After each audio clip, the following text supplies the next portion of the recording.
Welcome to New England Lacrosse Journal's Chasing the Goal podcast, your destination for all things lacrosse. I'm your host, Kyle Devitt. He's not alongside me again, but Mr. Jack Piatelli is my co-host here on Chasing the Goal. Jack, how's it going, man?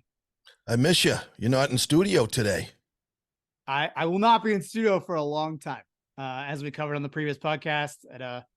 I'm you know what? I'm not going to embellish it. It's a catastrophic knee injury.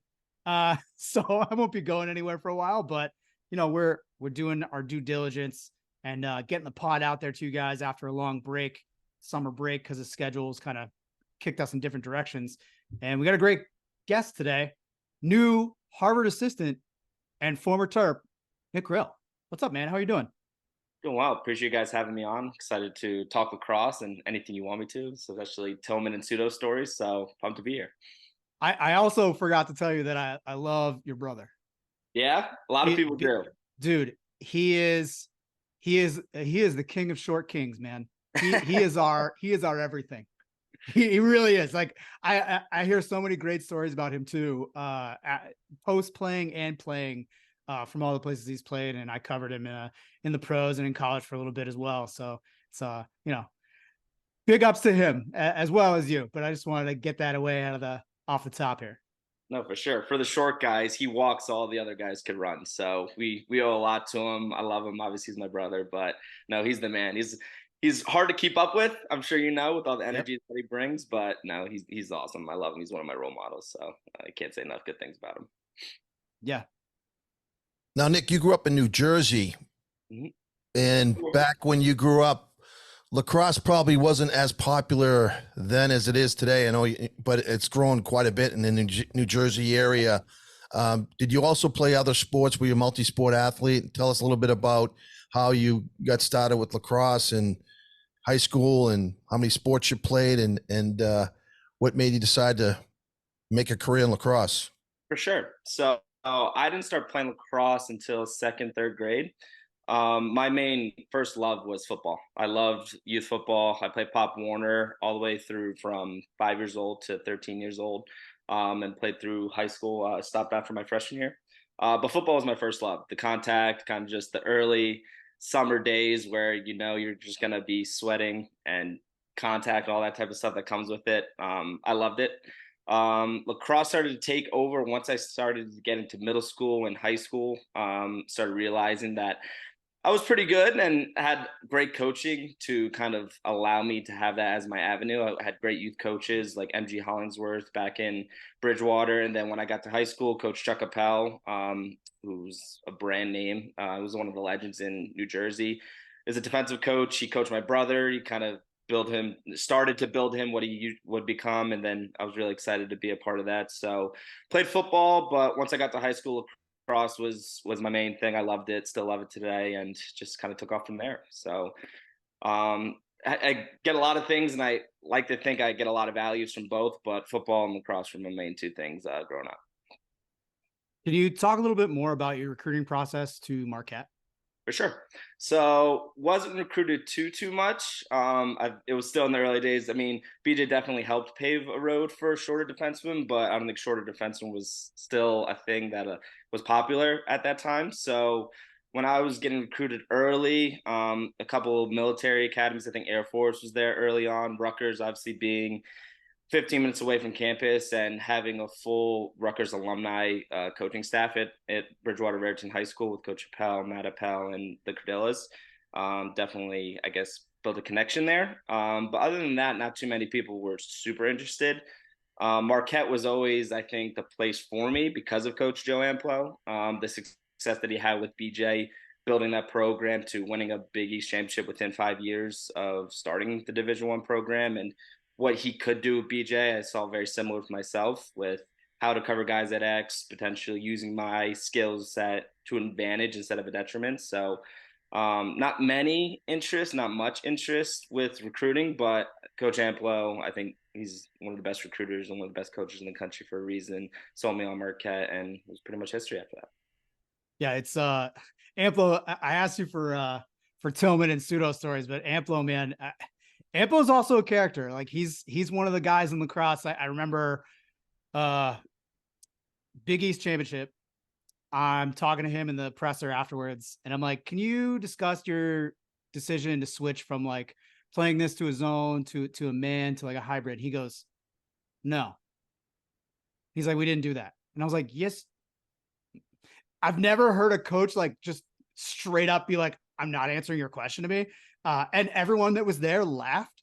And I was like, that's what's happening. I don't know. And then I've talked to him since afterwards, and he's very cordial. I think like, cause they lost the game that day. He was not wanting to talk about it, but he's just one of those guys. And now he's at the Naval Academy. He's just pulling guys left and right. I mean, the early recruiting, we can talk about this a little bit, but the early recruiting window for the service academies, they're getting kind of first crack at guys for in a lot of ways in the 25 class that opens up September 1st for everyone else. And they've already got some guys in the line that are pretty impressive. Can you just kind of talk a little bit more about what your best Joe Amplo story is? Because I want to hear it. There's definitely a lot. I think, like you said, he wears his emotions on his sleeve. I mean, you can tell that he's from Long Island. I think you can just by talking to him. But being at the Naval Academy, I think he's a little bit more buttoned up now, which I think suits him well. But Joe Amplo's story. I think my brother probably has a little bit more insight into that type of stuff. Watching from the sidelines when I was growing up and in high school and watching those, there's definitely a couple of interesting stories with that, with slamming pylons at the box or like ripping lids off of his brims of his hats or stuff like that with his teeth, as he was a little bit energetic and a little bit fiery with calls that the refs were making. But just with Coach Amplo, I think I owe a lot to him, especially starting me just with the passion of wanting to coach and stuff like that. Like I said, he's one of the best coaches in the world. He was on the world's staff for a reason. He's unbelievable defensive coordinator and defensive coach. And with the early recruiting, I think I remember talking to him a little briefly about it this fall with kind of how it works for them and stuff like that. And yes, like you said, I think they do get kids and their first crack at them is definitely an advantage. But one thing that really stuck with me is that a kid that we're going to get in the early process is him talking, potentially they'll get later on as well. Like a military kid's a military kid, a service kid is a service kid. So definitely advantages to it, just talking, building those relationships. That's part of our profession, is building relationships, especially with kids that we're recruiting. But yeah, and I think Joe Amplo just does that regardless, because that's just how good he is as a recruiter and just who he is as a person. Yeah, I think it's interesting that you're going into now the Ivy League after being at Vermont for a year as well. Big difference, I think, in terms of not caliber of player, but like type of player, right? Like the mindset of those two schools is a little different. I mean, listen, Vermont's technically a public school, and you're going into one of the most elite places in admissions in the world, in Harvard.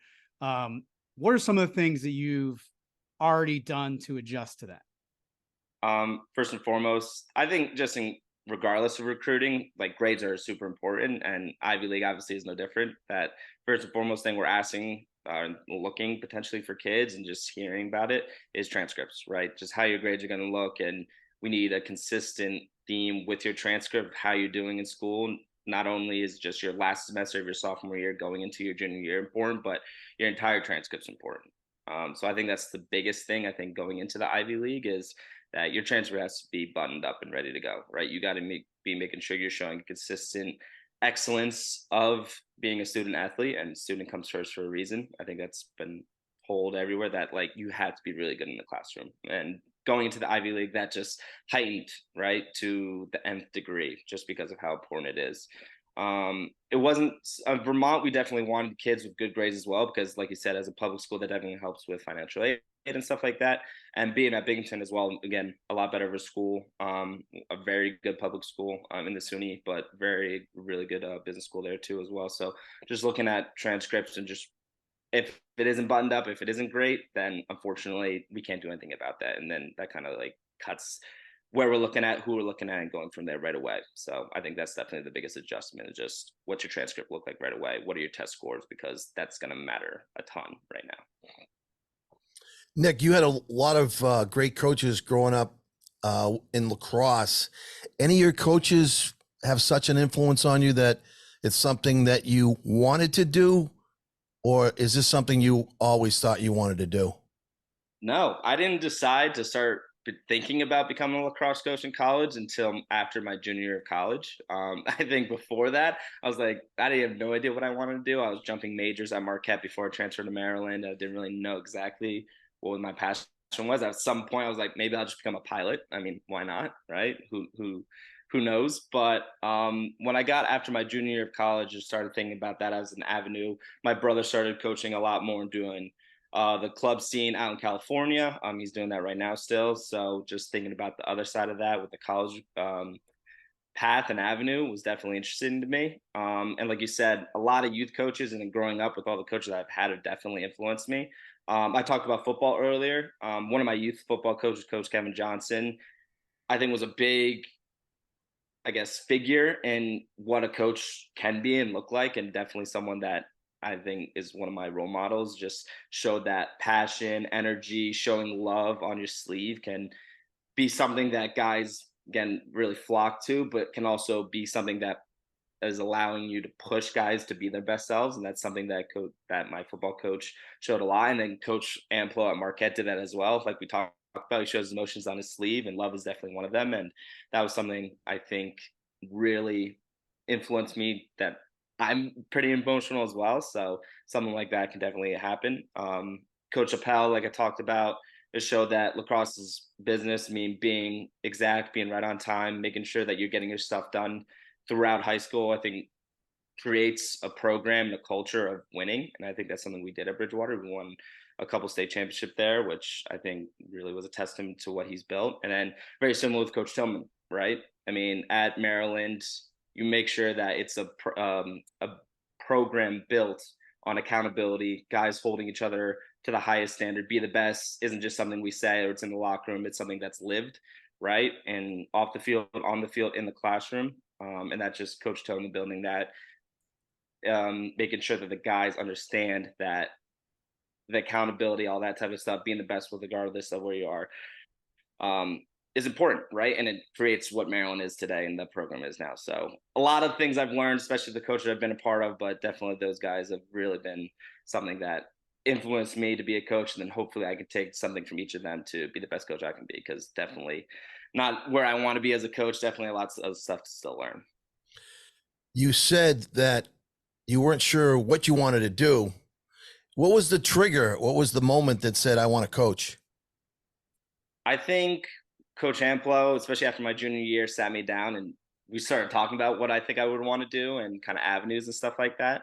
And we brought up coaching. And that's something that I've always thought of potentially, just because on the field, I like to think I have a high IQ. I think I have an idea what's going on at all times.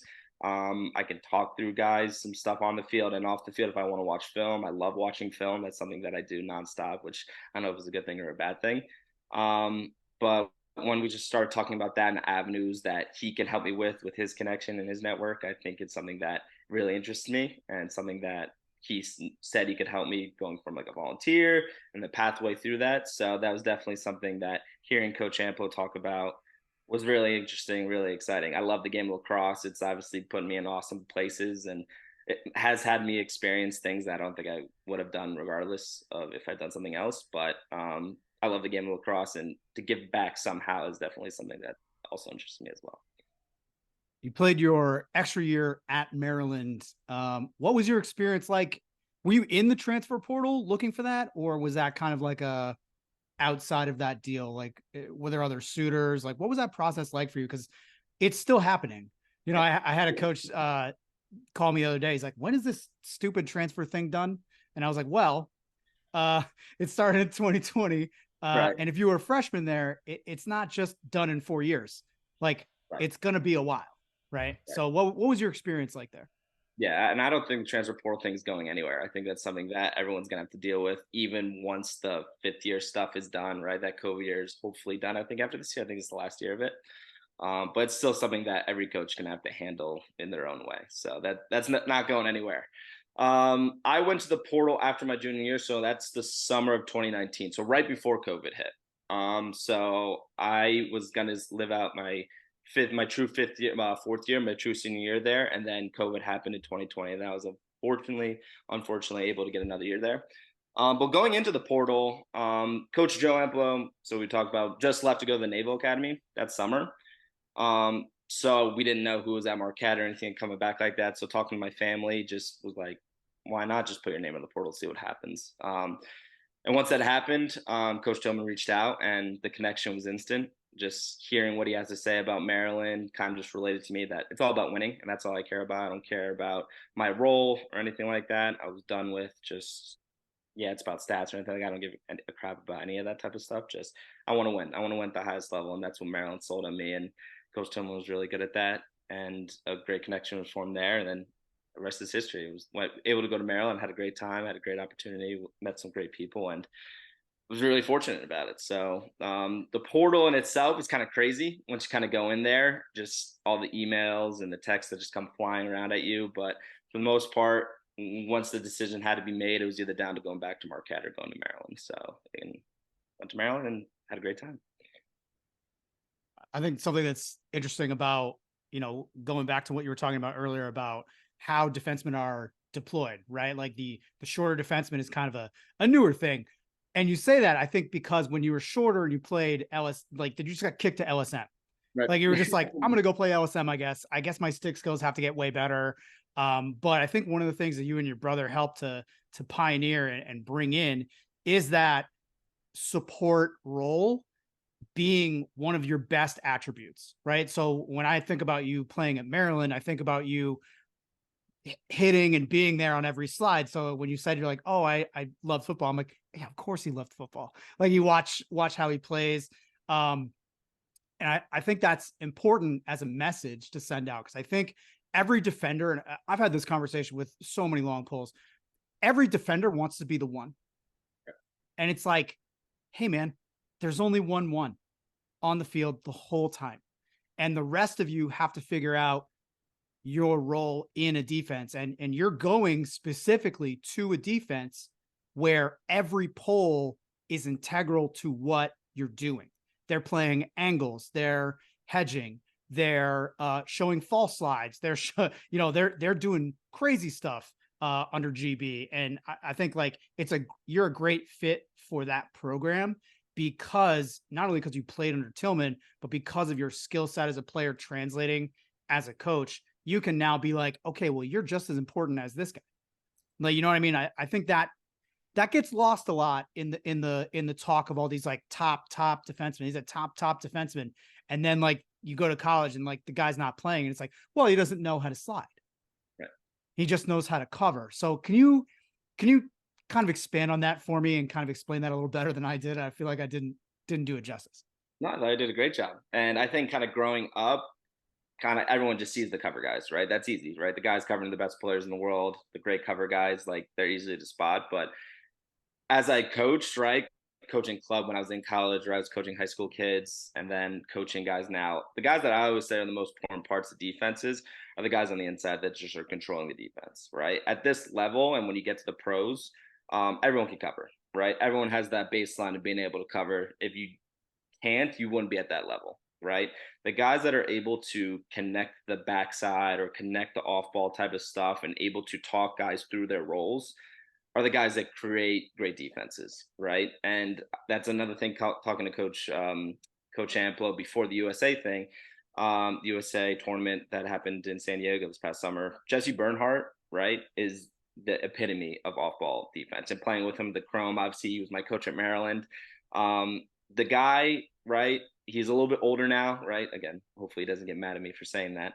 But he may have lost a step potentially on the ball, but whenever he's on the field, the defense is better, right? And that's not just because of him covering the ball at an elite level. That's because the backside is always cleaned up, right? The two slides always ready to go, right? It might not be him, but he's telling someone who maybe didn't see it before, didn't anticipate it as fast as he did. He's telling them to do it right when they need to do it, right? So I think you hit it the nail on the head. The off-ball stuff is just as important on the on-ball stuff, because especially at this level, right, everyone can cover, but the guys playing offense, like their job is to score the ball, right? And offense, unfortunately, always beats good defense, right? So being able to support the ball in certain ways, and being able to clean up the backside too, make sure the stuff on the inside is all cleaned up, is that much more important, because the guys on ball, the guys that are dodging, are that much more skilled now. Yeah, I always tell my kids, like, they get scored on, they get upset. I'm like, it's not your job to stop the ball every time. It's your job to make their job hard. It's your job to make their job difficult. It's your job to pick each other up. And I think, defensively, I started as a D coach and now I'm more of an O coach. And one of the things that I kind of miss is like having, like, for lack of a better term, like meathead conversations with my defensemen, where I'm just like, great hit, man. Hey, try to play this angle or whatever. And then just going, yeah. Like I love there is a certain like beauty in the simplicity of instructing a defense what to do and them acting as a unit. I think is the hardest part to coach. So when you're setting up how you want the defense to play or what you want them to do, how do you get them all on the same page? Like, do you have a tactic for that? I know some people do, like, they tie each other together or whatever. I don't think that works at all. But what are your things that you're telling them to do? Like, what things are you asking them to watch for? I think there's a lot of things that a lot of coaches do, right? I think one, at least at a level, like watching film, I think is always the biggest thing, right?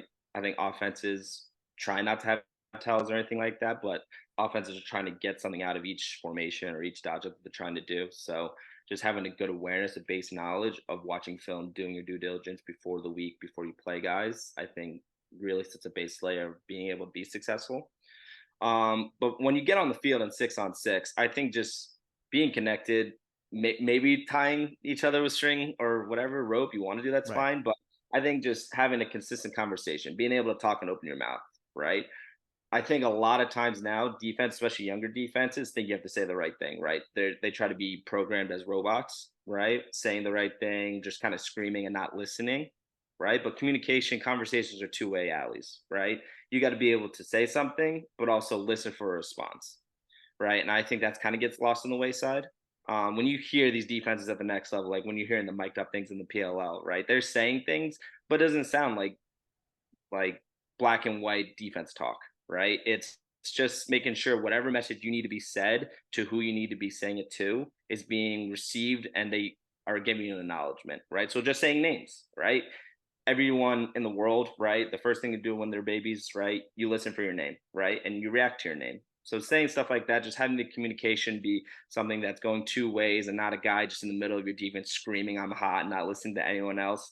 Like that doesn't do anything, right? Just having that communication, just going back and forth between everyone on the defense, everyone understanding the role. I think that's when the best 6-on-6 defenses definitely happen. Hey, it's Bobby Moran, Director of Athletics at Thayer Academy. You know what? Experience matters, and Thayer Academy's professional coaching staff understands how to work with each student athlete to help them succeed. Our coaches and faculty are committed to ensuring both 5th to 12th graders feel known, connected, and prepared. This is Thayer's secret sauce, nurturing each student to reach their full potential. Here, success is truly a team sport. Are you ready for your child to take the next step? See what Thayer has to offer at thayer.org. That's THAYER.org.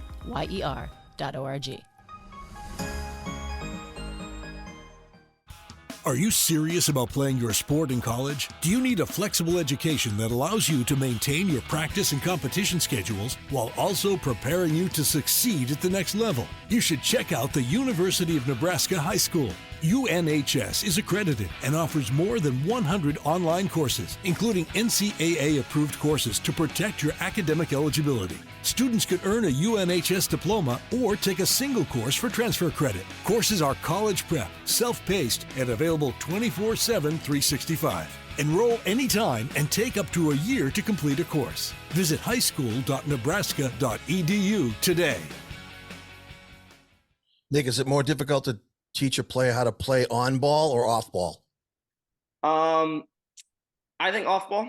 I think that as a younger defensive coordinator, I think that's something that I'm still learning at. And I think one of the biggest intrigues and definitely something that I'm excited about going to Harvard and coaching with Coach Byrne is that aspect of it because he's such a legend at coaching the off-ball position. I take more pride and I think I have more confidence coaching the on-ball stuff, getting my hands on guys one-on-one and teaching stuff that's very black and white, right? Just we want to get guys in certain positions and we want to get guys to places that are very less dangerous than going over the top or stuff like that, right? Where they can see the whole defense or see the whole cage. And being a number one cover guy at times in my career, I took a lot of pride in that and understanding where I wanted guys to go, what angles to take and stuff like that. So I think coaching one-on-one defense is easier just because I'm more comfortable at it. And then, like I said, the off-ball stuff, there's a ton of gray area, right? Teaching guys how to be lacrosse players and stuff like that. Where say that, yeah, like if you see something, right,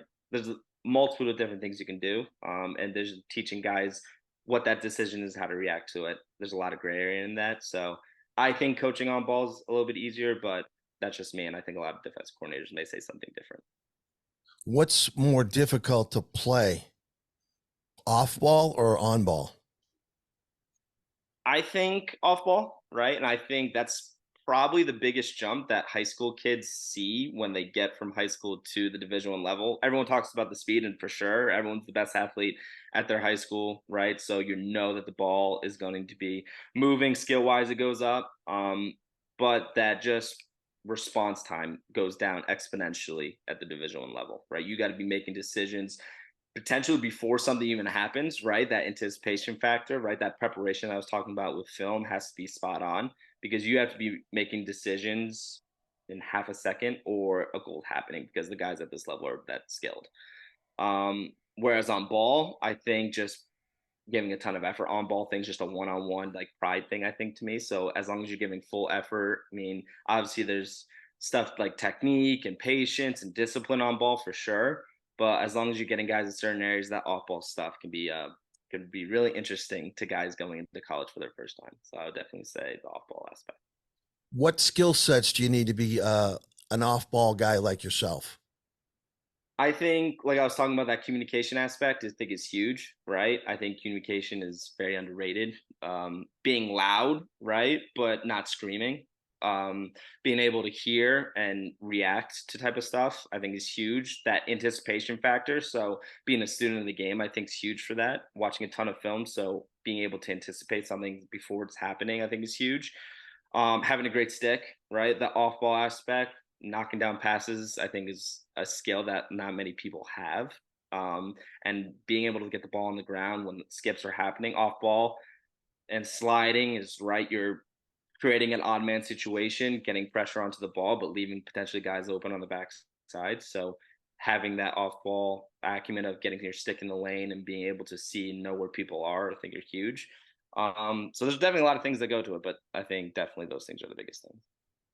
A lot of kids are going to be listening to this heading into their first fall ball, right? A lot of freshmen are going to listen to this. What's one piece of advice you can give to them going to their first fall practices?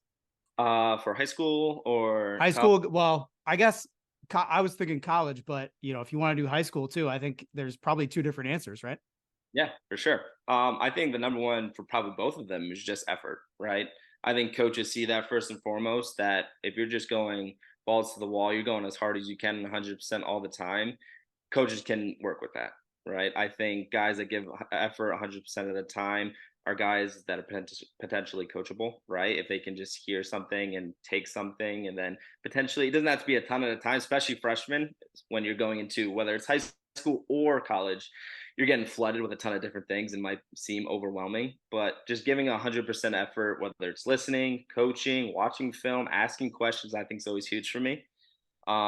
With guys that I coach, is just, if you don't understand something, just ask me something back. But I think effort's always the big thing I look for, right? Because that's something you can control, right? Yeah, you may not be able to control your talent or anything like that, but effort's definitely something you can control.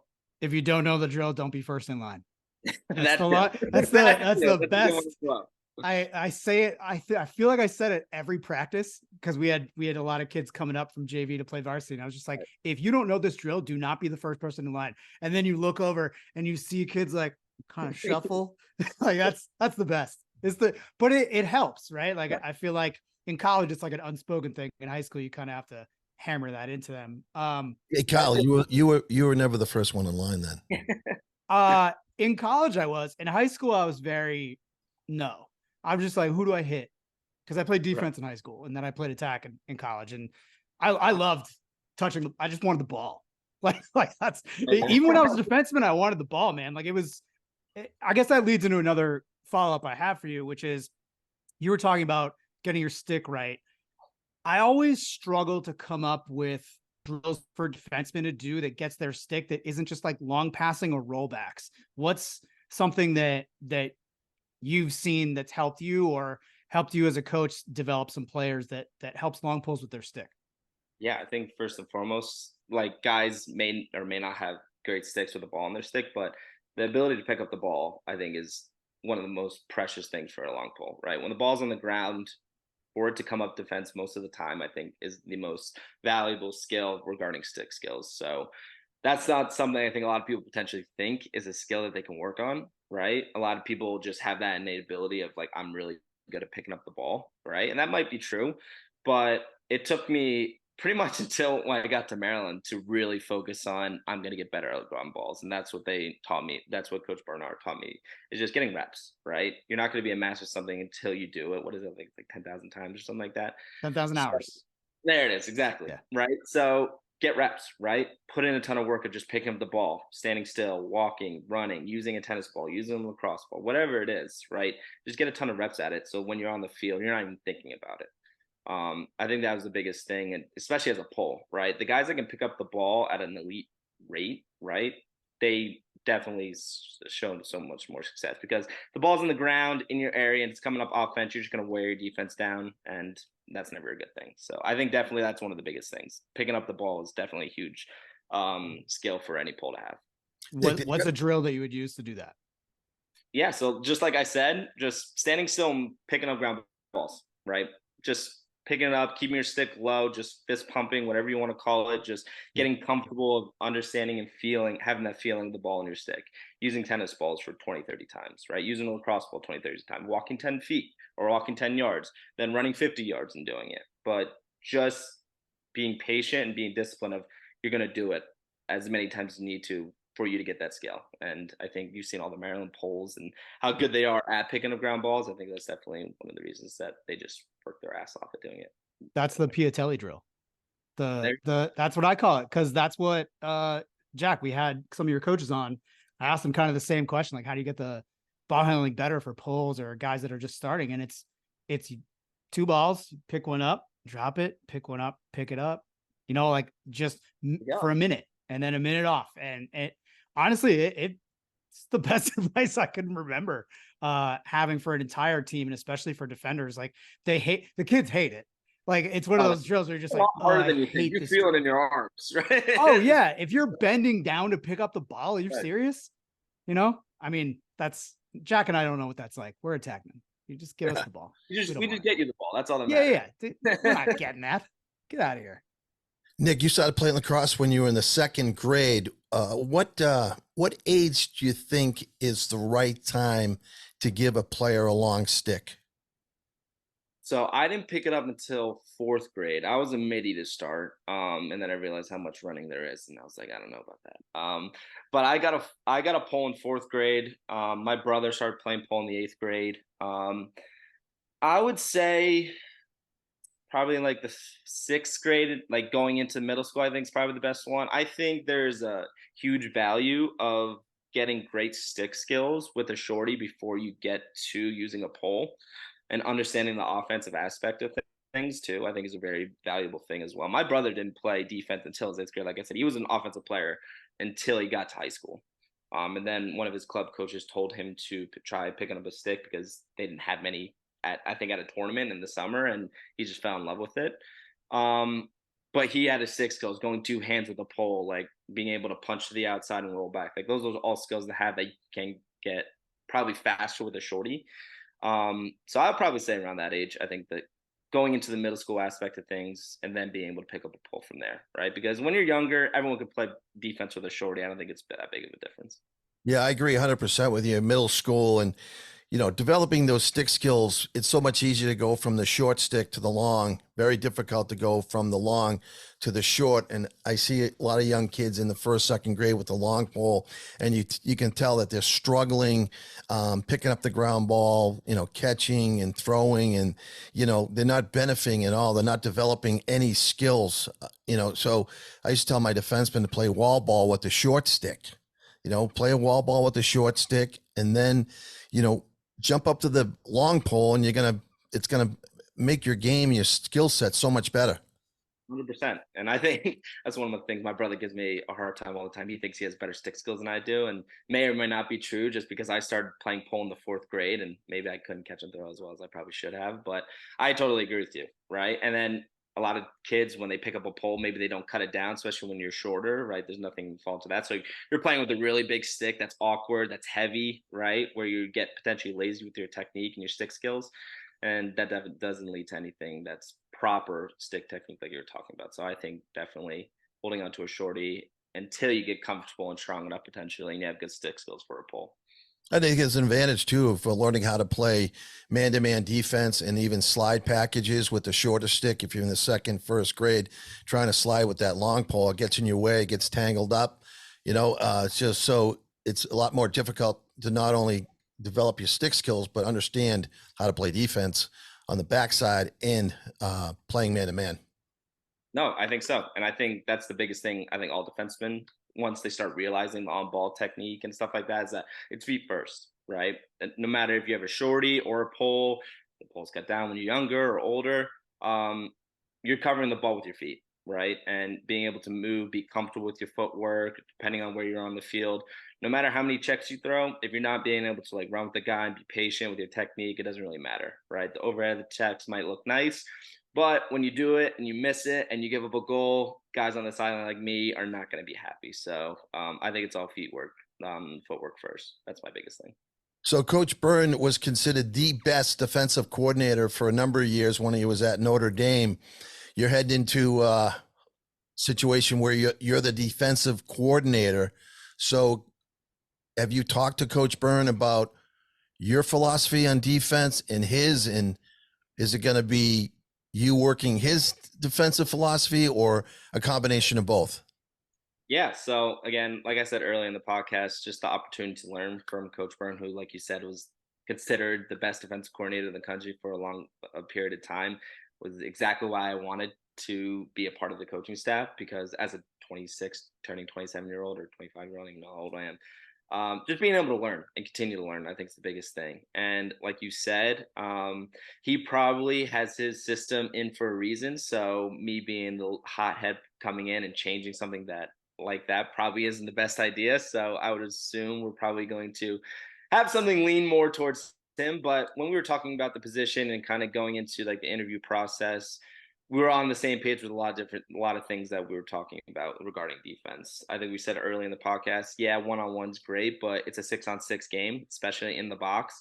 So being able to coach that 6-on-6 defense and what our philosophy are with that was very similar, right? Having a hot guy, regardless of who's getting covering the ball, whether it's a shorty or your best defenseman, having a defense behind it, right? Not really selling out for all our poles are going to win matchups, which is true, but we always want to have a slide behind the guys. So I think when we were in the interview process, we were on the same page with a lot of the things regarding that. So excited to learn from him. But yeah, a lot of similar thoughts when it comes to defense. It's a good thing you like watching film. I'm going to put it that way. For sure. It's a very good attribute to have on a Jerry Byrne staff. Let me ask you a little bit about your pro playing career, getting drafted, and playing for Pseudo. What was that experience like for you, just even in training camp? Because it must have been insane playing with that many amazing players. Yeah, I think training camp just being a part of the league shows how talented it is. There's only 8 teams.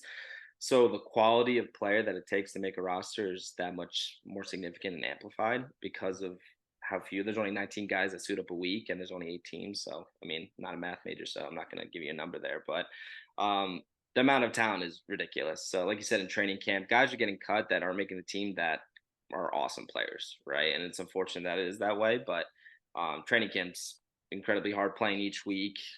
Just again, when you're on scouting reports and you're looking at scouts, when you're looking at other teams, you're like, oh, these are all their best players in colleges, right? These are all Americans, right? Every year. So it's definitely exciting, and being able to play against those guys, playing with great defensemen on my own team, the JT Giles Harris of the world, Mike Manley, Jesse Bernhardt, Eli Salam with our other pole. It's an awesome, and I love playing with those guys. The defense that we have on the Chrome is awesome, and I learned from them. I mean, there's 2 other defensive D1 defensive coordinators on our team with Jesse and JT, who's at Jacksonville right now. So being able to bounce ideas off of them, I'm learning even just being on a professional team. And then Coach Monty, who's our defensive coordinator, brings great ideas as well. So even while I'm just playing, still learning, still watching a ton of film. So definitely lacrosse doesn't stop, especially for me. What's the best pseudo story? Best pseudo story. At least for this year, first thing that comes off the top of my head, we're in Denver, so we haven't been having a great year for the Chrome, unfortunately or not. But in Denver, we were down 1-0, I think, to the Archers after the first quarter. And that night, I don't know why it felt different, but pretty much felt like it was a street fight. I mean, it was a really chippy game. It was really aggressive. Guys were just banging bodies. I don't know. It was really like heated game. They're great. And I mean, they're the best team in the league by far for a reason. But after the first quarter, it was 1-0. And he just comes into our huddle screaming, "Where the F has this been all year? I effing love this. Like, we need more of this stuff." And we're just like, all right, yeah, like if you want more of it, we'll give you more of it. That's fine. Like, we'll do this all day. But him coming into the huddle, just showing that energy, showing that passion. I mean, why is our head coach and why we love him. So that was definitely one of the pseudo stories I loved. Known as a player's coach, and he definitely Exactly, is. that's for sure. That's for sure. He's not exactly a media's coach, but I love him. I wish I still covered pro because of guys like him. Like he's incredible. I've never been cursed out and then respected someone more as the first conversation I had with Tim Sudan. Had to be a good reason for him to do it, right? Oh yeah, no, he wasn't wrong. It was just like I was defending my position and he defended his, and I was like, "It's a good defense of your position, man. Like, good job." He's like, "Yeah, you're not that bad." Like it was one of those conversations. He's awesome. I love that guy. It's all respect. And I think that's the biggest thing, especially at this level when you're coaching the best players as well. As long as there's respect going both ways, that's when good things happen. 100%. And I think, running short on time, but I promise I'd ask you, I really need your best Tillman story because, and I've said this, I'm going to say it again. He came on this podcast and he beat us so bad in the interview. Like he ran the podcast, man. I remember after we were done, I looked at Jack. I was like slamming stuff down. I was mad. I was like, he beat us. Jack's like, no, it was good.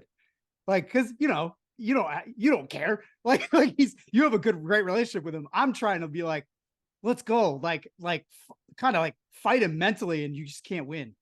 So I've come to the realization you just can't win against him. But I love hearing stories about him because he's such a unique character in lacrosse. And I'm curious your best experiential story with the man. Yeah, so I don't know what level I can definitely share. Have you heard any which ones? Oh yeah. I've heard a bunch. I don't think I can say most of them on the podcast. Exactly. But so how can I what I mean, something innocuous. Something he said that you were just like, huh. Interesting. Anything like that. That's all I want. You just want a nice one-liner. Yeah. I love it. I don't know if I have a one-liner for you, but I think everyone that knows Coach Tillman is how prepared he is, right? Just he is married to the game. He loves lacrosse more than I think anyone that I know, right? So my first year there, I think we failed a couple clears in a certain way against one team. And that next practice, I think that Tuesday, we went over a clear for about, not only in the film room for a couple hours potentially, but then when we got onto the field, we went over the same thing multiple times until it was ingrained in our head, just because he knows what needs to be done and he's going to make sure that we know what we need to be done just because of who he is and the preparation that he does. So those are the things when I think of Coach Tillman, those are the things that immediately come because you're going to be prepared regardless whether you like it or not. And a thing as mundane as it may seem as a clear, you're going to make sure you know the ins and outs of that right away. So that's definitely one where I think it's PG enough where I can tell you that. Yeah. Nick, I got a question for you. Last question for me. What kind of an adjustment did you have to make from college to pro to be successful, to have the career that you're having at the professional level? I think it's something that my fifth year I started to buy into it a little bit more, is just forget about roles, right? Just forget about your stature on a team, in the defense, who cares about who's covering who and stuff like that. Just buy into what the defense is as a whole and the 6-on-6. And that might be like something that's easy to be said, but it's a lot easier said than done. Is like we were talking about, everyone wants to be the guy covering the ball, but nobody wants to be the guys like on the back side or in the back end of it.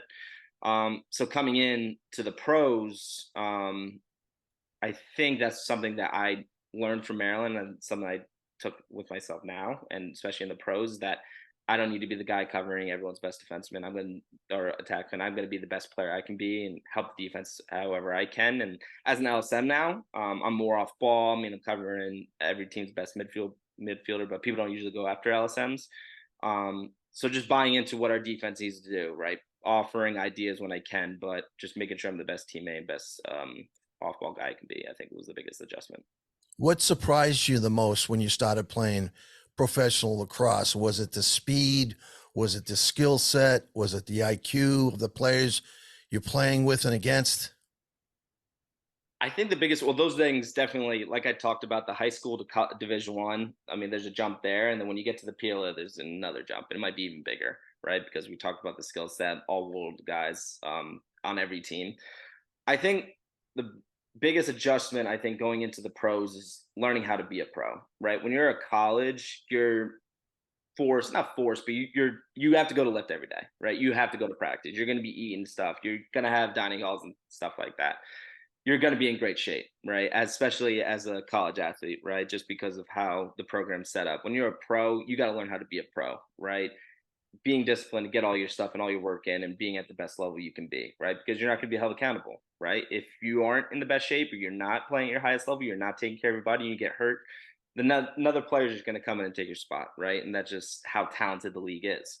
So I think that's the biggest thing going into the league, seeing that level of just how professional everybody is, right? Everyone's taking care of their own bodies. Everyone's taking care of their game, being at their highest level, because you know how fleeting this can be. Awesome. Well, Nick, it's great to have you on the podcast. I look forward to hopefully catching some Harvard games, man. Like it's a great place to go watch a game, by the way. If you're free in the spring, definitely a fun thing. Hey, maybe Jack and I can get on the mics, call a game, float it to GB. Go to Jerry for that. Yeah. We'll float it.